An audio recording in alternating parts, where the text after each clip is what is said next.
for tuning into this channel. This is Love Johar. As you all know, we discuss about information security stuff in this channel. Today, as you can see, I am with Akshay. I think by now most of you would know him very well because we have had a lot of different sessions. We have done together. And when I talk about cyber security breaches, when I talk about ransomware attacks, when I talk about identity thefts, when I talk about privacy exposures, when I talk about a lot of these things, businesses becoming victims. So there, I would like to introduce Akshay, if you can introduce yourself quickly around all these scenarios and how you can help the people who are tuning into this video. That will be really helpful. Yeah. Yeah. Yeah, thanks, Love, for having me here. Hi, guys. You probably have seen me in couple of previous associations with Love and on the videos of his channel. Myself, I am Akshay Dikshit. I am the CTO and founder of a cybersecurity firm. It's called Anzen Technologies. What we do in a nutshell is provide cybersecurity services to organizations, helping them secure their websites, their assets, preventing and helping them to prevent against breaches, malware, ransomware attacks, and any kinds of incidents in a nutshell. And providing end-to-end support in being prepared for an incident, having an incident response and solutioning in place, being able to have the skill set or the capability to handle a live incident, to be able to analyze an incident that might have occurred, and to be able to implement actionable recommendations and lessons learned so that such incidents or such things do not happen in the future. Yes. So when we talk about Akshay around incidents Yeah. and cyber security breaches, what is the Right. difference, or are these two things same? Okay, yeah, so that's a very valid question. There are a couple of keywords that float around. There is one thing called as a breach. Then we have something called as an incident. And then there is a term that is called as a crisis. Hmm. We also have something called as an event. So this is a good time to differentiate between these. So uh, breach and incident are kind of synonymous in the sense that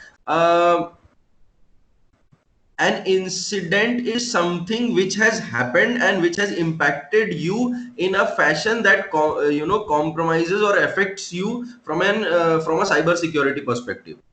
A breach creates more of a sense of alarm, where it says that a certain control has been bypassed. Right. So when I say that somebody actually tried to hack or could successfully hack a server, it's still an incident, but it's an a cyber security breach. Right. And when I say, let's say somebody downloaded a software and a malware got executed, now that is not a breach, that is an incident that has happened. So you Yes. may call an incident as a subset of a breach. In a lot of places they are synonymous, and but yes, and that is my opinion. Obviously, you'll find different terms and glossaries for this. But if you ask me, I think breach comes like as an umbrella for an incident. Okay. So if I accidentally upload data to a website, that may still be categorized under an incident as unauthorized upload, but that's not a breach, Yes. right? So when we say breach, it more from a mental sense as well. It also implies that some control or some place has been bypassed. Somebody has actually come into my system, or there actually has been. So if there is a control only, then that will be breached. There has to be a line to be crossed. There has to be a wall to be jumped over, or a If fence to I, be jumped over. yeah, if I jump, just between what you are saying, Yeah. if I say identity theft, so is this an security breach? Uh, Identity theft. Yeah, why not? Why not? Identity theft is it's not a security breach per se, because see, when we say identity theft, we have an individual in question. Yes. Right. So Right. when I say that I have a profile, I have an identity, I have an online presence, And if somebody has, stolen my identity, yes, it's an incident. Yes, it's a breach, but then it's a breach of my own privacy. Right, right. Right, so that is from an individual perspective, but yes, so we, from an organizational perspective, or when we talk about, cyber security breach, it's not a cyber security breach per se, but yes, it's still an activity, a malicious cyber security activity. And yeah, you could call it a siloed incident, you could also call it a breach in some contexts. Yeah. And let's say I differentiate the term now. Now Yeah. I say my privacy has got exposed. So it's a Yes. privacy exposure issue. So what will we call a privacy exposure issue? So yeah, so the category. See, I'll tell you how you should take something like this. Anything and everything could be categorized as an incident, right? Yeah, Even if a vulnerability is exploited, even if a web application is hacked, even if a document is stolen, everything is an incident. right. What you're trying to say here is that you need to have categories for these incidents. Now, you could say that this is a privacy breach. You could say that this is a information leakage. You could say that this is a malware infection. You could say that this is an unauthorized access attempt. So depending on the kind of incident, you could categorize them into different names. Yes. And the way you look at it, the way you treat it, the way you plan to analyze it, the way you plan to recover from it differs, how you've categorized them. Yeah, since a lot of terms are floating around in the industry now, and especially when we have these, data protection rules, GDPR, and a lot of different people are talking about a lot of n number of things. Right. As an individual, let's say I am a startup. What, Okay. what are the things that being a startup of 5 people, what should the responsibility I should have to consider from a security standpoint? What are the things that I should look for initially? Because I have to first of all earn my bread and butter, which is already tough because I am a startup. Let's Right. let's use an example, and I am only earning livelihood for 5 people, and I have a very small staff. And when on top of that you give me a burden of information security, I don't want to just drown under all that. So Right. what should be the tip for that business? Yeah, love, you will be surprised how many times, I have been asked this question, and maybe spin off of the same question that you're asking right now. Being a consulting firm, a lot of, we engage with a lot of startups, with a lot of new companies, with a lot of people who have ideas, and they just want to do good business. They just want to provide a value. They have an idea, they have a startup, and all they want to do is, just work on that. And with these times, cyber security has become a major concern, and with all of these terms floating, there is always a perpetual fear in everybody's mind, so That's they don't know. And when they talk to professionals, so everybody kind of tells them to do so much in so little time and invest so much money, that what they do realize is that will I, what is the ROI I'm getting? Will I be able to manage all of this infrastructure that I'm setting up? Security, do I really need this? So getting that crisp advice is tough for them. So yes, I do get these questions. And if coming back to your point specifically, is that what are the couple of things that somebody who has started a company can do? We took a point of, let's say, 5 team people. What you're trying to say is that it's a small team, very it's a small. small team, it's a small setup. Yeah. Okay, so when the scale is this small, there are only a couple of things you need to make sure. First is that you have to identify what are the threats that could happen to, from cybersecurity perspective, or an incident could occur or should occur to your business. So let's say in your example, you are making a product or you're giving a service, right? So what you need to ensure is how I can secure this product or how I can secure this service. That is one. It has two aspects. One, it will give an assurance to your client that you're operating under secure procedures. Second, you will ensure that your business does not get affected. So when I say that I am providing a service or I'm providing a product, I'm making sure that the product is secure. There is a security assessment done for the product or application, or I have secured all the processes to small identifying where the threats and might happen. That is one aspect. That is the business aspect of it. From an operations aspect, I would say if there are 5 people, they must be working on 5 endpoints, 5 machines. There would be a server involved where they must be hosting or sharing data or doing anything for that matter. So you need to make sure your endpoints are secure, at least have an antivirus installed. You need to make sure your servers are secure, at least have an antivirus run and sweep on the server, make sure the server is hardened. We have great security hardening guidelines from CIS and NIST, and you can just follow them. You must be having some technical people on board who must be managing the servers and endpoints, so have them secure your endpoints, have them secure your servers. Make sure your business processes are secure in the sense that the service that you're giving, if it's a product that you're selling, that is secure. I think that's a very good starting point, and that's a very strong starting point. So for all these actions that you have just mentioned, Akshay, for Yeah. all action implementations, do I need to get a person on board, or can I quickly hire a consultant? Because I don't want to go, into the flow of having a person on board. Wouldn't it be Yes. better for me to just Yeah, so consult? so Love, I would say that this is more from a effort versus cost analysis. If you want to completely concentrate on the real thing, usually people hire experts. And trust me, I have been asked this question because most of the people in the industry and business approach with high and costly quotes for activities. And what I do suggest is that you should first go for consulting rather than going for activities. they Absolutely. they Yeah. talk to their friends, they get a couple of things, and then people would come to me and tell me that, Akshay, uh, you know I just need VAPT, vulnerability assessment and penetration testing for my server done. And I'm like, let's take a step back, let's try and understand what you really need. If you just need to make sure that your application is secure, and if your application is right now, let's say, in the coding process, then why not have a secure code review or a secure software development life cycle in place? So you will get more value of this, and obviously at a later stage you can go for a security assessment as well.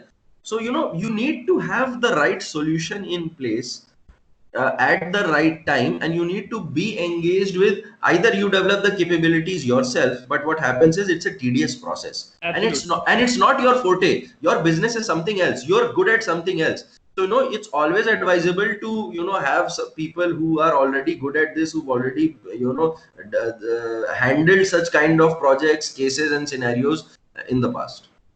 Absolutely, absolutely. I would agree with that. And just to add a follow-up question on top of what we have discussed, since you know that cloud platforms are a top-notch these days, everybody else is just jumping on to these cloud platforms. And when we talk about cloud platforms, how does it matter in terms of information security? Does it increases a level, or do we don't have to worry about security anymore because we are on cloud now? No. because people Yeah. because people have that perception. I have seen people thinking that, oh, no, I don't have to worry about anything, I'm on cloud now, so nothing can be there on the cloud. Yeah, okay. So, see, I'll answer your question. And it's a very valid question because, a couple of years back, whenever we used to consult to our clients and we used to go to them and say that, these are the things that you have to address in your application. The one answer that I used to get was, we're moving to cloud, so it's not going to be a problem, Akshay. Yeah. Yeah. So whenever you tell them, sir, your current setup, your current data flow, your current points of data entry and exit are not secure, and they used to say, "Arey, we are just migrating to cloud. So for now, just give me something stopgap, and I'm going to migrate to cloud." As if that is like a place where once you migrate everything gets secured. So there was a misconception that once you move to a cloud, I am so sorted that I don't have to worry about anything.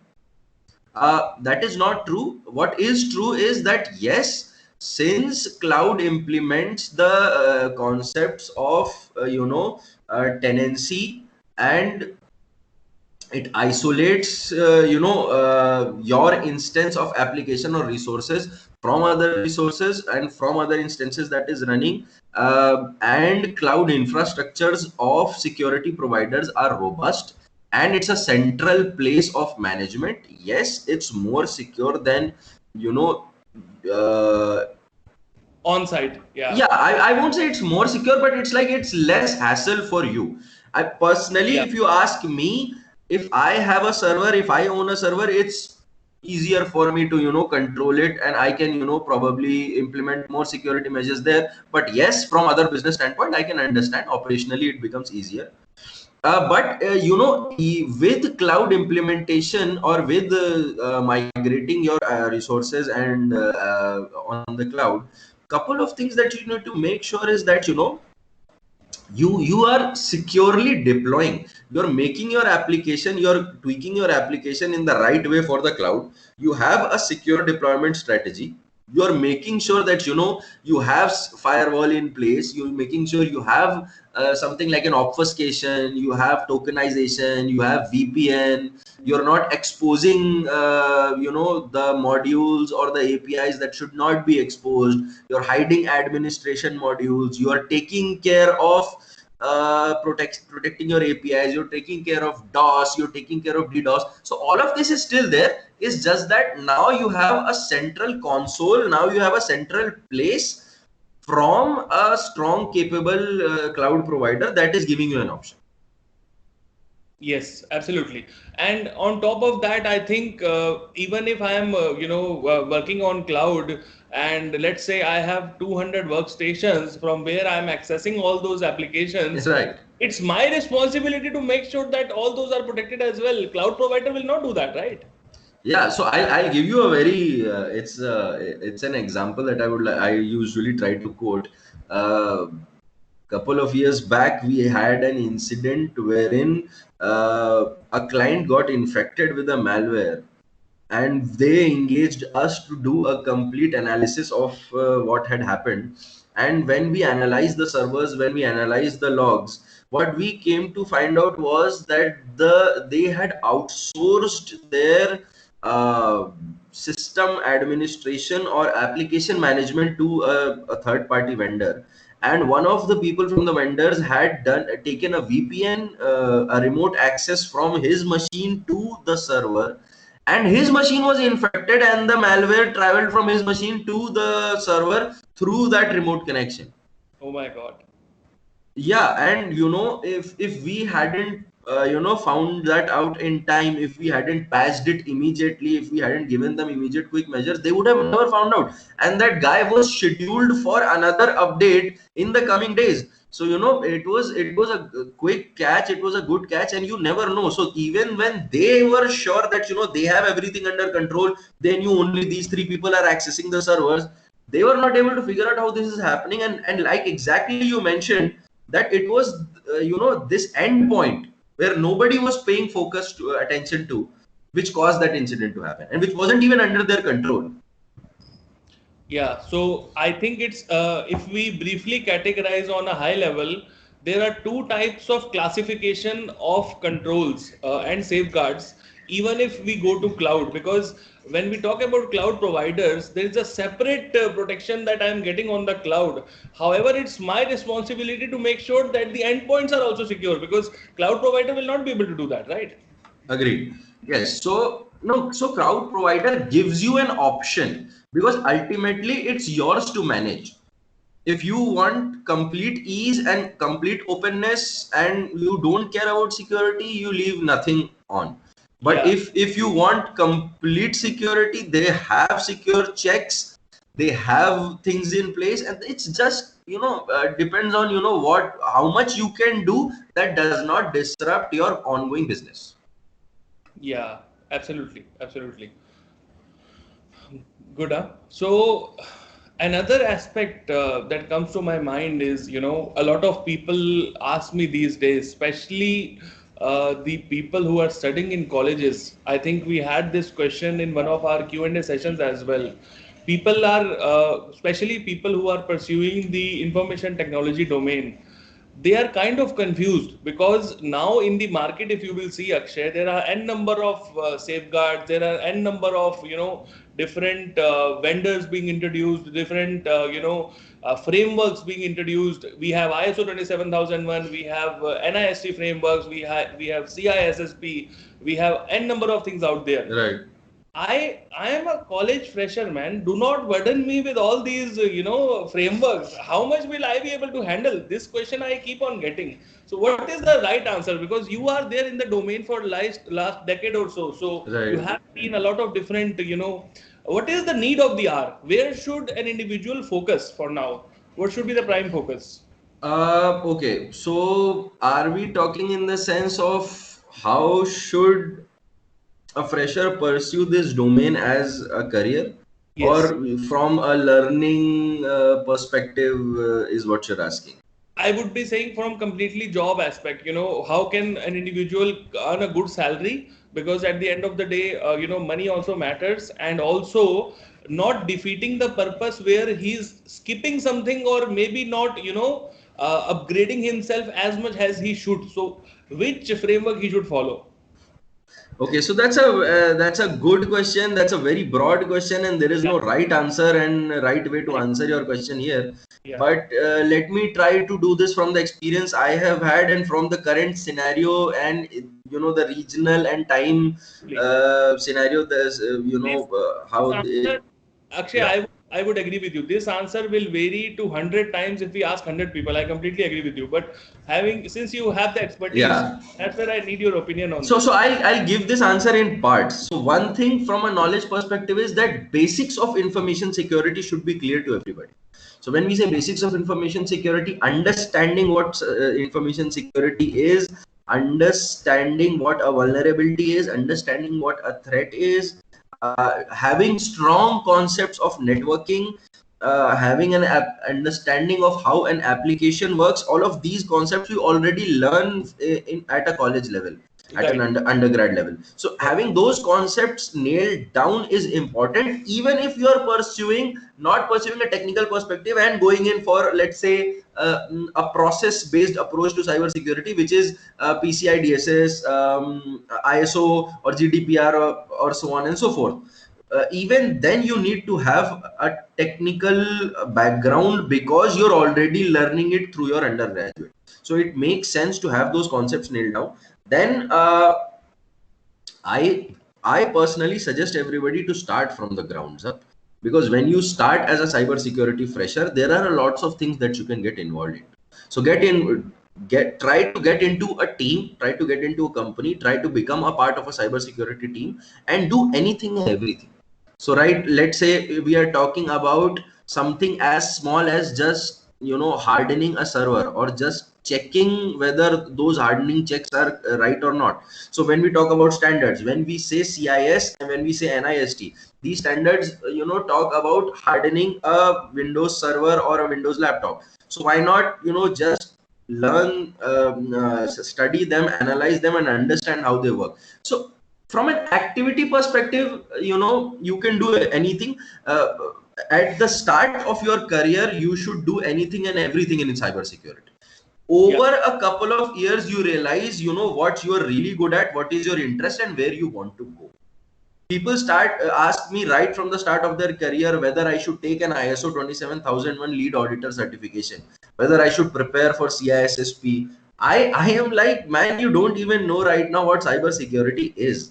yeah, What you need to do is you need to first absorb cybersecurity into yourself, from an organizational, from an implementation perspective. So it's like how you do in a firm. You start in the mail room, you start as a office boy, and then you move yourself up to the organization, right? So that's how you should do. You should become part of a team, and you should just observe what activities are going on, how a vulnerability assessment takes place, how to actually do a vulnerability assessment, what happens after that. Do I stop at an assessment? Do I stop at an audit? How are audit points closed? How is an assessment finding remediated? So get to know the process, and over a couple of years, it takes at least 2-3 years, man. And after 2-3 years, you know that okay, I like ISMS, I like implementation more, I like to do assessments more, I love building frameworks. So all of this kind of just bifurcates after you have crossed that zone of being a fresher. yeah, absolutely. Completely agree with what you have said, Akshay.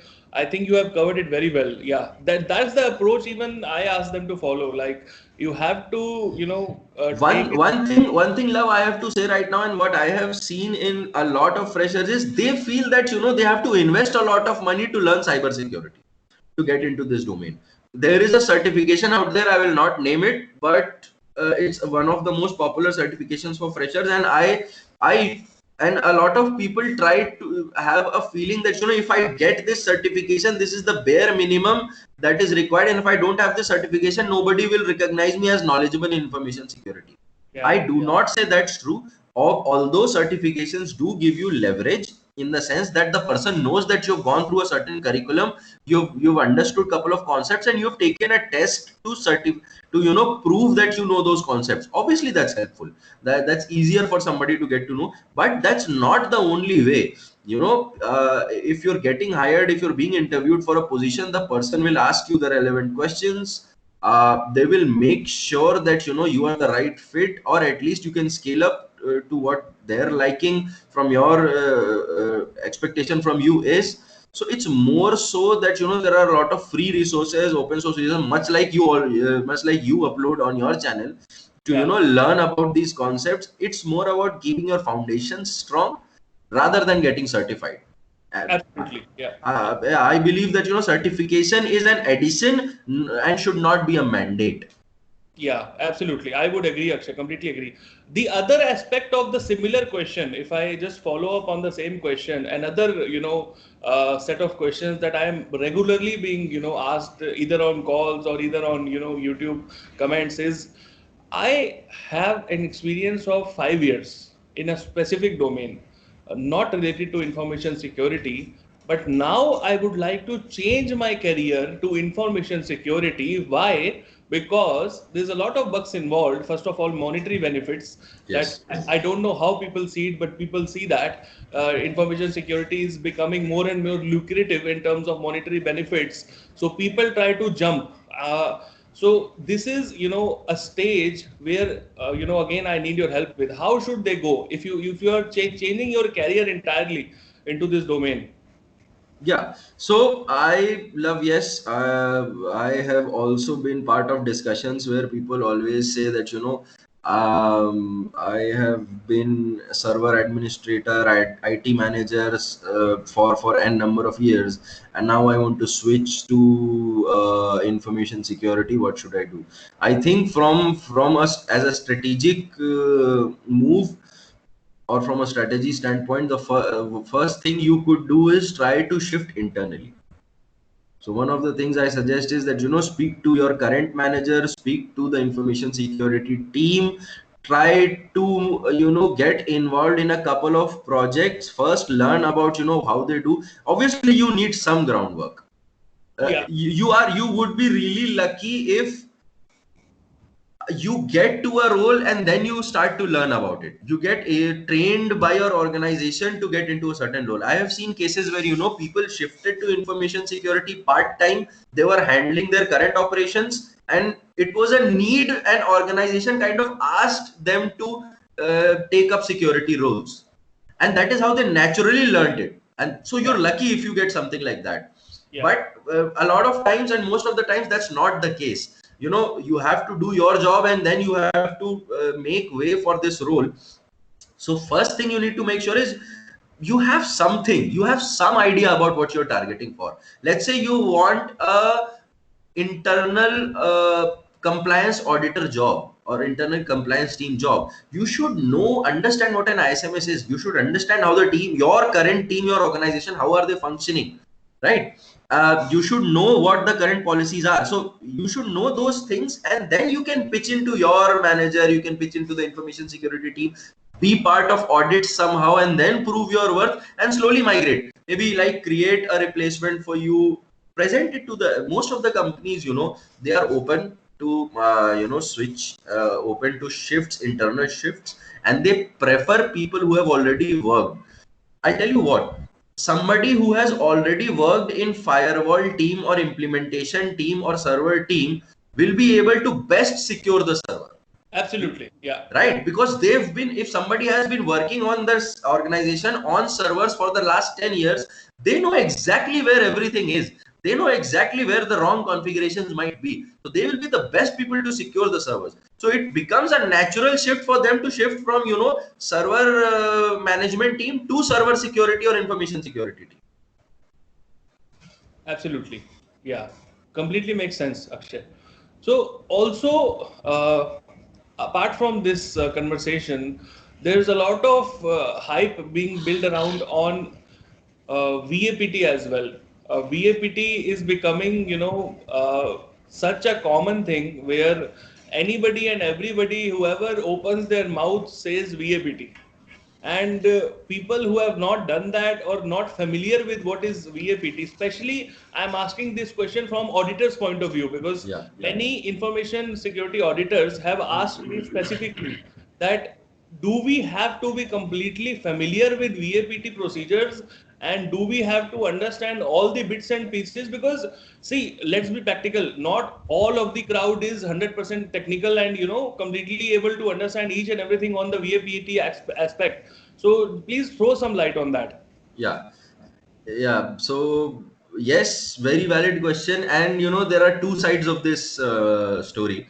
Uh, I have had technical people come to me and say that, sir, we don't understand what this ISO 27001 is. We don't understand what PCI DSS is.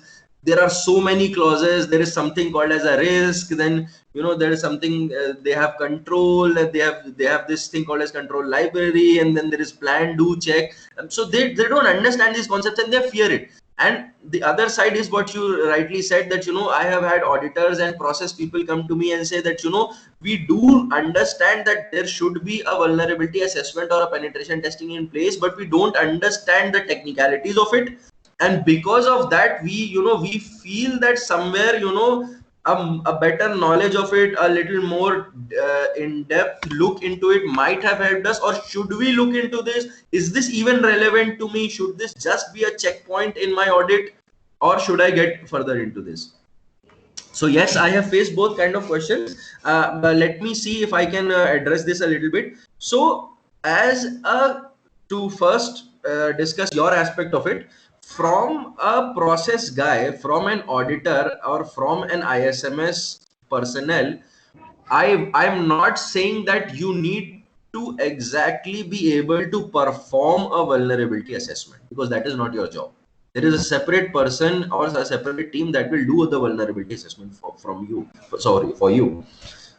But what you do need to know is, you need to understand what a vulnerability is.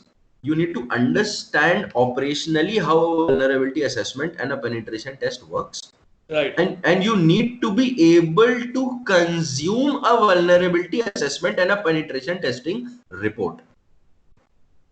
If you're able to understand how a report is, what are the points that are getting reflected in a report, then it makes sense. And I will tell you where the fear comes from. And this is what we do in our company. A lot of clients come to us and say that, Akshay, there is a vendor who comes in, he does something, he does some scans, he gives me a report, and I don't understand what's written in that report. It's a lot of red, it's a lot of critical and high findings, and they're talking about ciphers, they're talking about SQL injection, they're talking about weak encryptions, they're talking about data leakage, they're talking about remote code execution, and none of this makes any sense to me, and I don't know what to do about this. So they give me they give me a blog, they give me something specific to do. I ask my team to do it, they scan it again, and then they say it's okay. But by the end of it, I have not become any wiser than I was before this activity started. So Absolutely. yeah, so what happens here is that it is the approach here. So when what I suggest to most people, and what we also do in our organization, in our company, is that it's there are two aspects of any assessment. There is a technical aspect and there is a business aspect. You need to make sure your client or the person who is facing this audit or this assessment understands what these findings mean from a business perspective. I'll give you an example. I could say that there is a distributed denial of service that may be possible, or I could say there is a denial of service possible. I could go into the technical details how this denial of service might happen. but that does not make any sense to them. There is a technical team who will handle this. Yeah. There should also be an attached risk or a risk statement along with this finding or this vulnerability that says that, you know, your service, your this critical business service could be disrupted and would cause you financial or reputational loss. However, whichever way it converts to, so that now the person knows that, okay, this point is important because this will disrupt this particular application or this particular service. I could tell you that there is a SQL injection in your cart page, or I could tell you that your sensitive customer information might leak from the database if this vulnerability is exploited. Yeah. So understanding this aspect of it is important. It's a two-way effort. The process teams needs to understand what a vulnerability is. They need to the information security team performing the assessment needs to be, you know, make the finding or the wordings in such a way that, you know, somebody who is not that much of a technical know-how of this area also understand this, and the team should be free enough to question what this finding will do. I remember when, you know, we used to face any kind of a report. The first thing we used to do is we used to call the person who has prepared the report. We used to sit with them and used to say that just explain this to me. And if I have my client sitting with me and I have my analyst sitting with me, I would say that, you know, explain as if I don't know anything about it. So just give him a whiteboard, put the report on projector, and just tell him what is the impact. Why should I worry about this? So when you start understanding report by report, eventually, you know, you start developing a technical know-how. Even if you're an auditor, even if you're a process kind of a guy. Yeah. So I think operationally consumption is important. You don't need to understand exactly what, you know, that cipher will do and what, you know, opening that port will do. You need to understand what is the business aspect or the impact or the risk associated. I think that should be good enough, and that should be a good, you know, starting point. Fabulous, fabulous, Akshay. Very well explained, and thank you so much, because this has been a real challenge for a lot of people. I'll be honest with you. Yeah, I know, and you know, you won't find a lot of people giving you advice on this. Absolutely, and a lot of people, you know, they are hiding behind the curtains, but they, whenever they sleep every day, they think about these things. So I think today, when they will watch this video, maybe they will sleep better. They will have a better understanding. Yeah, I mean, there is no point in fearing. See, fear only creates panic, and panic only, you know, panic will only create more flaws, Yeah, more misconfigurations, and more, you know, confusion. hasty decisions. Yeah, And then this will lead to more threats and possible security loopholes. So right. it just makes sense to stay calm and understand that, you know, security goes in a flow. You can never say that, you know, a process and a technical aspect is different. You can never say that, you know, an ISO auditor is different than a vulnerability assessment analyst. It's just different roles and everything working for a common goal, and everything intersects at some point. Everything intersects at some point. In cyber security, you can't say that things work in silo. Absolutely. Yeah, yeah. A lot of hype has also been built around incident management. So, would you like to touch upon what exactly is incident management, and whether people should be worrying about this incident management thing, or how should they be prepared for any kind of incident management approach? Okay, so yes, let us talk about this. So incident management has been a buzzword for quite a number of years now. Yeah, It has been for a lot number of years, but yes, in especially in India, you know, we've been talking about incident response and incident management a lot. yeah, Uh, See, there are two aspects of having an incident management framework in place from an organizational perspective. One is compliance, because, you know, GDPR insists that you have an incident management and reporting mechanism in place. They, you know, give heavy fines on people who have breached those terms. From a financial and NBFC perspective, RBI has had already mandated to all banking organizations and non-banking financial corporations to have an incident management process in place. And during audits, they have to prove or give proof of an working operational incident management process in place. So yes, there is an importance. Our government certification bodies are realizing the importance of it, and there has to be some merit to something like this, that suddenly a lot of things, a lot of certification bodies and experts are kind of insisting on something like this. So a starting point to this conversation is that yes, incident management is a very crucial thing in place, to have in place, and it is really important to have. One thing to understand is that it's not a solution. It's Yeah. not a one size fits all. Right. Right. It's not that I am selling an incident management solution or a framework or a package. I can't do that, and if I'm doing it, I am not right. Yeah. And you should never talk to somebody who says that I have this pre-packaged solution of incident management, and in 15 days I will implement this at your place, and then it will be operational, and then you can show compliances. That is a very fatal mistake. At least that's something you should never do. So incident Absolutely. management, like any other process, is just like we have risk management. There's a process. You have to set up, you have to divide it into phases, you have to assign teams, you have to get management approval. So in incident management also, you need to follow steps. You need to make sure that first of all, you understand what an incident means to your organization. If something is an incident to me, it might not be an incident to you. If Absolutely. something, if an incident has a high impact to me, it might not have a high impact to you, right?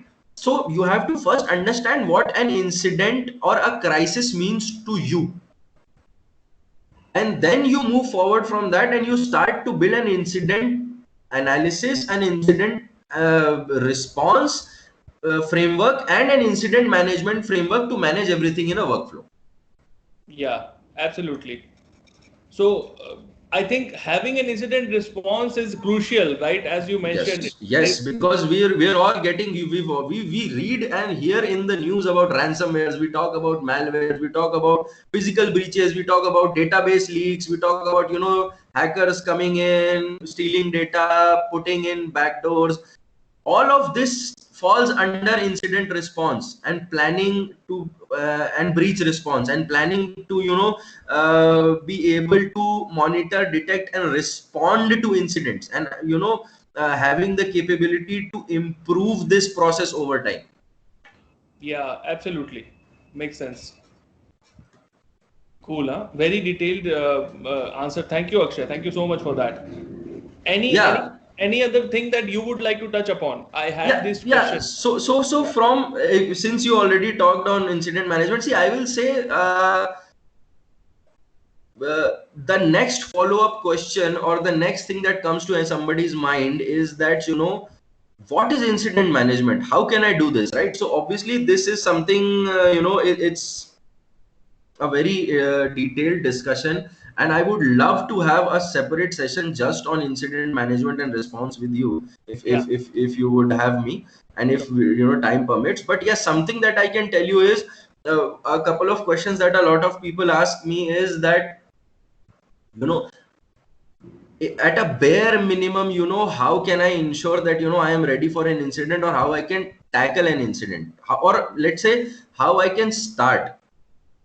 So what is the starting point of making sure that I have started to do look towards incident or incident management? So like we have in risk management, see, what I am trying to say is that for any person first, or any organization, you have to first identify what your crown jewels or your vitals are. So you Yeah. have an asset management in asset inventory in place, but what are the assets which are your crown jewels, right? So you could say that um, that my management team is my vital, my intellectual property is my vital. You could say that infrastructure, to me, my network is my vital, my application is my bread and butter. This is the product that I'm selling, software as a service. So you have to identify what your important assets are.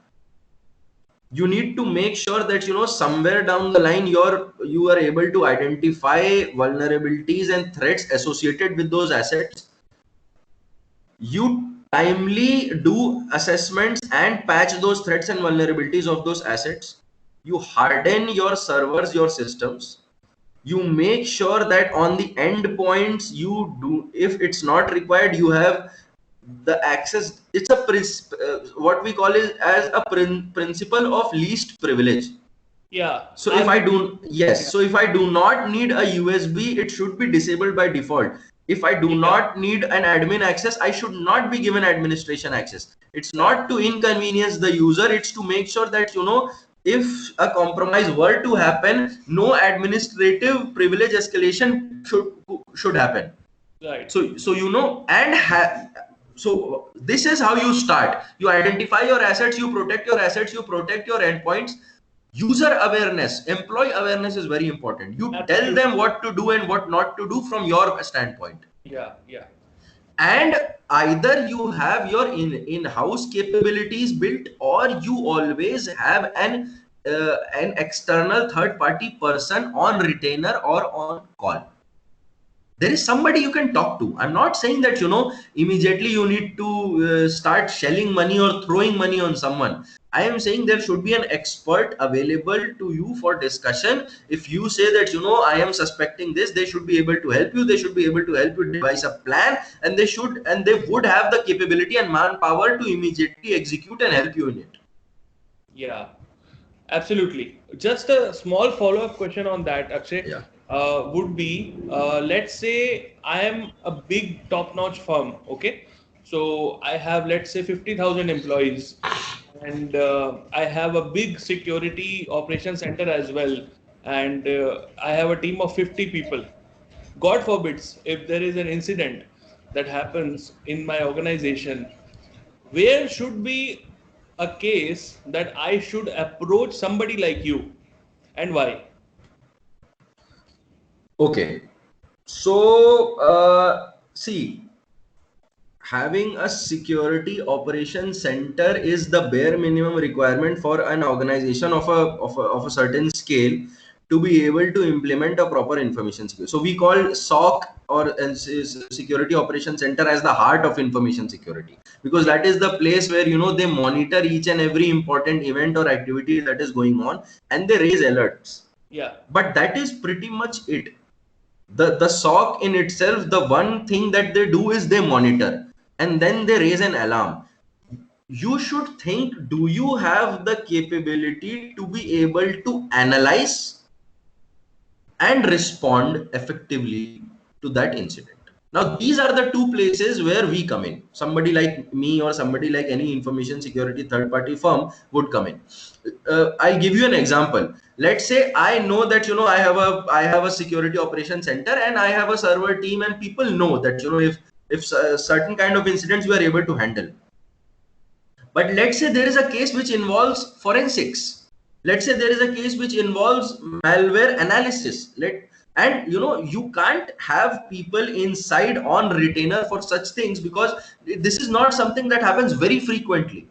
So you need these things on a case to case basis. So what do you do? So if you know that there is a team, there is a company that already has forensic capabilities, you can call them up. If somebody calls me tonight, I can be there with my equipments in the next 6 hours, in the next 4 hours. I can bring my team in the next morning. We can come in and we can start the imaging, the forensic process.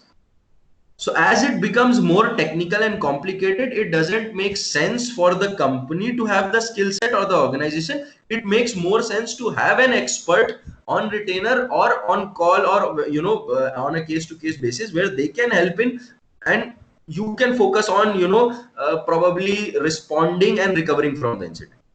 absolutely. And another angle that I would look from a business standpoint would be, that might be the first time that I, as a business, am going through of such scenarios, and might be you would be dealing with those scenarios every day, maybe Yeah. 5 times a day. Yeah, Absolutely. yeah, See, one more aspect. So, one more point came in as you were saying that, let's say this is a case, incident that involves interaction with law enforcement agencies, right? So, in the forensic process, in the evidence gathering process, in an investigation, if it's a crude investigation inside an organization, You can take a couple of liberties here and there in the process, but if you know that these evidences have to be presented in front of a law enforcement agency, the reports, there is a certain way in which the reports are created, there is a certain way in which the evidences are gathered, from labeling of the artifact to taking out hash values, ensuring the integrity of the evidence, how will it be presented, how will the flow and the structure will be, who will be the spokesperson who will speak to the law enforcement agency. So they need a they need a power, they need somebody to power them, boost them, and give them the technical expertise. That is where some a company like this would be of help. Absolutely. Fabulous. Very well answered, Akshay. I think that really covers it. Any other thing that you would like to discuss upon? uh So one thing that people ask me is that I have been infected by ransomware. What should I do? Yeah. I let's just address this question, because a lot. When I say a lot, thousands of people have this question in their mind. My Yeah. organization just got infected with ransomware. What should I do? Yeah. Very first thing, don't pay the ransom. Don't do it, because I have been in touch with people who went ahead, paid for ransoms, and they did not receive a decryption key even after that, Oh my because God. there is no guarantee that the person is going to do it for you. You are at the mercy of the person, and obviously, see, you should never pay a ransom, you should never give in to an attacker. I mean, yeah, that is a lesson to be learned over there, and there are ways of recovery, and there are lessons to be learned from a ransomware attack. Kneeling down to the attacker is not going to be the solution. So Absolutely. as much as possible, I suggest do not pay the ransom. Second, and the second most even more important than that is to not panic. We are as organizations, we are not used to incidents, and we have a fear that if somebody comes to me and tells me that, Akshay, there is a denial of service attack in progress, I will freak out. I will be like, leave everything else, oh my god, what's happening, or let's all focus all our attention on this. And that should not happen. The key is to not panic, to make sure that you remain calm and try to address the incident. That is one. Second, you have to identify what has happened and where it has happened. So let's say I say that there's a ransomware infection. First of all, do an antivirus scan of the entire network. You prioritize, address everything in a priority fashion. What are, like I said, in the incident management process, what your crown jewels or your assets are. So first of all, make sure that you are scanning those systems and making sure they are not infected from an infection, from a ransomware infection.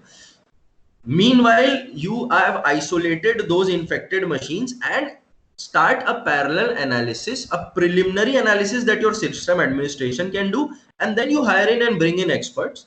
But then you buy some time. You contain the situation. When we talk about containing, first we identified what happened, then we contained the situation by isolating the systems, and now we are planning for response. You start the recovery process of then identifying on a business priority, okay, this recovery will take this much time versus my cost versus the ease and versus the criticality. This is the plan of recovery that I'm doing. And from a response perspective, I'm also now making sure that the infection has not spread. You do a complete antivirus scan to make sure all the servers are secure. You differentiate whether this was an external attack or this happened from internal. How this attack performed, a lot of things you can do. Obviously, we'll discuss more of this on a case-to-case basis. Should we have another dedicated session on this, because I think it would need something like this. But Yeah. from start, I would say that these are 2-3 points that you should do in the bare minimum Yeah. to respond to any kind of a ransomware attack. Absolutely. Makes sense. So I think very well, Akshay. You have given a lot of good insights. So before wrapping up, again, everyone who is watching this video, any questions you have around cyber security breaches, ransomware, identity theft, privacy exposure, Akshay is there to help professionally. In case you have any, things which are not being handled at an organizational level, you can get in touch with him. Okay, he's easily approachable. You can find him on LinkedIn, and he is there. and I think he is giving a lot of insights for free out there, just to help all of you. That is the main purpose and objective behind all this, right, Yeah, Akshay? yeah. From a personal level, we are already engaged through these conversations through groups. At a professional level, if you feel that and don't worry about it, don't panic. If you feel that you just need to talk to somebody, get a professional opinion about how to tackle this. I'm sure, love, we can paste the website link. I can say it right. Absolutely. Yeah, so we can paste the link there, and you can reach out, go through the website, look at us. We are also, we are young, we are new, we understand the fear around cyber security, and we are here to help. That's the most important thing. So just give a ring on the number, tell them what your problem is, drop an email. I guarantee you somebody will respond to you. And not in the sense of just pushing services on you, more from a sense to just make you comfortable first, and then help you get what you need and what is the best fit for you. Absolutely. I think one big obstacle and a big challenge from an organizational point of view under these scenarios that comes into play, Akshay, is, let's say they have a attack or an incident. What they think is, from an organizational perspective is, if we will reach to some expert like you, we will be charged more than what we have lost. So that is a pure myth, and I would like to completely make sure that we clear that myth out, because see, it's not a complete 100% sure shot case of you being charged more than you have already been compromised on. It's actually vice versa. What do you say, Akshay? Yeah, so love, see, it's very simple. Yeah, uh, let's say let's take a very small example, right? Let's say you want a small service. There, any kind of a service that you want, there will be a range of people who are offering this service to you. absolutely. Yeah, There will be people who will offer this at a lower price point. There will be people who will be offering this at a higher price point. right. There will be people who will be offering at a lower price point of a lower quality. There will be people offering at a lower price point of a very good quality. There are sometimes you will get people offering at a lower price point of a quality that is even better than the person who's offering at the highest price point, right? Yeah, So you just need to identify who you resonate with, who understands your problem better. Obviously, there is a cost involved. There will be cost involved, and everybody's actually ultimately it's a business which is supporting the company's function, which is yeah, paying for the employees. right. So yes, there will be a certain price attached to it, but yeah, like us, we are a young cybersecurity firm, and we are providing niche cybersecurity services at competitive prices, and we are offering free consulting services to almost all our clients and organizations who just want to talk. So at least get on conversation, just start talking. If you just keep sitting there thinking that people will I start exploiting my current scenario and trying to make money, I think it's better to just pick up the phone, talk. Just don't just talk to me, talk to any other people, understand what they're offering and what they're charging for it, and make an informed decision. It does not have to be any specific person. It has to be a person that creates the most value for you in the most cost effective way. Yeah, I mean, absolutely. You rightly mentioned there. I think everybody who's watching this video, do not hide your incidents. Do not try to hide your problems. It's always better to discuss it upfront. You can approach Akshay, you can approach, other third-party vendors. A lot of people out there, as he rightly mentioned, but do not hide with the incidents. Yeah, Okay. and we treat customer confidentiality at the highest. So Yeah. it's not just the client's reputation which is at stake. If you discuss with a company that's providing a cybersecurity incident management service, and they disclose it to somebody, even their reputation is at stake. So Absolutely. yeah, so obviously there are non-disclosure agreements in place. You can sign all documents, you can talk confidentially and privately. You don't need to reveal everything in the first call. You just Yeah. need to get a feeler of your problem or an incident. So yeah, I mean there are ways to go about it. Obviously we have to win your trust and your comfort before you engage with somebody. But yes, you have to start somewhere. Like you said, love, sitting on it is not going to help. Absolutely, and it happens, Akshay. I have been in scenarios. Many people have, come across these scenarios. They say that this is a fear that people have built up, because of which they do not approach anybody, which is wrong. Yeah, Which is wrong. I'm trying to break that stigma, love. Me and my team, we're trying to break that stigma. We are working with some high-end clients as well as a lot of small organizations as well. And we are just trying to create that disruption in the mentality, in the kind of service that you can get a quality service, you can get the the most technical support, you can get an end-to-end incident management and incident response support at a competitive price. It's not just a big players game anymore. Yeah, absolutely. And one thing I would like to add to all the people who are watching this video, Akshay is a close friend for last, 3, 4 years now, and the kind of value that he's giving up, guys, I can assure on that he will be adding, icing on the top of the cake, if not less than that, because I have known him for a long time, and there has been a close, friendship between us. It's more of a friendship, I would say. And, I can see the kind of value, he's adding up. So, one thing that I have seen in him is whenever he'll take up something, he'll take it to the last level, and he'll make sure that he's delivering his best. So I can assure you on that front. Okay. So yeah, but don't hide anything. That's the main objective behind all this discussion is, don't hide your problems. Don't sit behind an attack and think that, somebody will charge me lakhs or crores of rupees, and it's better to sit. Don't be in that stigma. He's right there. It's always better to call and speak to him. I would say that. Yeah, I mean, at least if you know, and it's not even about engaging in some in a project. It's more about first, at least let me tell you what your problem exactly is and how to deal with it. Then you take a call whether you want to go ahead with me or somebody else, or maybe you can do it yourself, right? So but at least get on that call, at least talk to the people, and just make sure you, because incidents repeat themselves, love. The main problem here is that if I say right now that I will just uh, wipe out the server, I will take the I will boot the backup, I'll take the backup and then resume my services. You have not essentially nailed how that incident happened. I have And had so many clients where within 6 months their incident repeats itself. absolutely, yeah, it will come up again because you have not closed the root cause. The root cause is, Yes, yeah, yeah. you nailed it. You nailed it. So yeah, so had they talked to me 6 months earlier, they would have had contained this. So that's what I'm trying to tell you. Just have an open conversation. Obviously, you can't talk to anybody and everybody.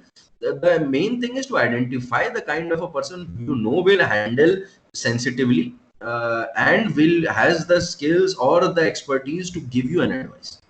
Absolutely. I think, you have really made a very valid point over there, Akshay.